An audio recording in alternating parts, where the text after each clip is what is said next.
پڑھنا بندے کا رات کے پیٹ میں، رات کے درمیانی حصے میں، تہجد اصل میں جسے کہتے ہیں وہ نہیں ہے کہ جو عام طور پر لوگ فجر سے کچھ دیر پہلے جاگ گئے اذان سے اور جلدی سے 8 نفل پڑھ لیے، یہ تہجد نہیں ہے۔ یہ تو فجر کا ضمیمہ بنا لیا، ہاں نوافل ہے، عبادت ہے، اس کے بھی جو اس کے برکات ہیں وہ ظاہر ہوں گی، جو اس کا ثواب اور اجر ہے اللہ دے گا۔ لیکن اصل میں جسے تہجد کہا جاتا ہے وہ رات کو سو کر پھر اٹھنا نیند کو توڑ کر اور پھر سو جانا اور پھر اٹھنا فجر کے لیے۔ جوف کہتے ہیں پیٹ کو، کسی شے کے جوف اللیل، رات کے بطن میں، رات کے درمیان میں، یعنی نصف رات گزر جائے اس وقت سے انسان جو ہے وہ نماز پڑھے اور پھر ثلث رہ جائے تو پھر جاگ جائے، پھر سو جائے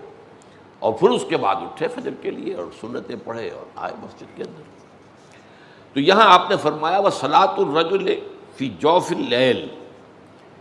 اور اپنے اس قول کے لیے حضور نے آیتیں تلاوت فرمائی وہی دو آیتیں۔ یہاں یہ سورہ سجدہ کی آیت نمبر 16 اور 17 ہیں۔ تَتَجَافَىٰ جُنُوبُهُمْ عَنِ الْمَضَاجِعِ، اللہ تعالیٰ اپنے خاص محبوب بندوں کی یہ صفات بیان کر رہا ہے کہ ان کے پہلو اپنے بستروں سے علیحدہ رہتے ہیں، رات کے وقت جاگتے رہتے ہیں، بستر پر لیٹیں گے تو سو جائیں گے۔ تَتَجَافَىٰ جُنُوبُهُمْ عَنِ الْمَضَاجِعِ يَدْعُونَ رَبَّهُمْ خَوْفًا وَطَمَعًا، وہ اس وقت اپنے رب کو پکارتے ہیں، دعائیں کرتے ہیں، خوف کے ساتھ بھی، اس کے مواخذے کا خوف، اس کے عذاب کا خوف، اس کی باز پرس کا خوف، اس کی ناراضی کا خوف،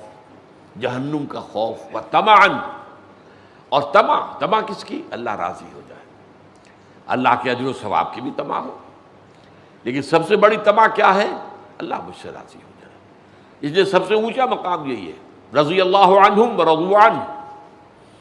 اللہ ان سے راضی ہو گیا، وہ اللہ سے راضی ہو گئے۔ یہ باہمی رضا ہے، بندہ اپنے رب سے راضی رہے، وہ ہے کہ تسلیم و رضا، جو بھی دنیا میں آ رہا ہے اس پر شکوہ، اللہ کا شکوہ زبان پر نہ لائے۔ جو بھی آ رہا ہے یہ میرے رب کی طرف سے ہے، وہ میرا مولا ہے، آقا ہے، دوست ہے، میرا خیر خواہ ہے، اسے معلوم ہے کہ اس شر کے پیچھے کون سا خیر آ رہا ہے، مجھے کیا پتا، مجھے تو شر نظر آ رہا ہے، خیر تو نظر نہیں آ رہا۔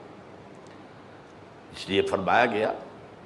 کہ ہو سکتا ہے عسیٰ ان تکرہوا شیئا وہو خیر لکم وعسیٰ ان تحبوا شیئا وہو شر لکم واللہ یعلم وانتم لا تعلمون،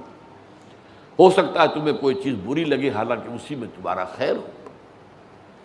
عین ممکن ہے تمہیں کوئی چیز اچھی لگتی ہو حالانکہ اس میں تمہارے لیے شر ہے،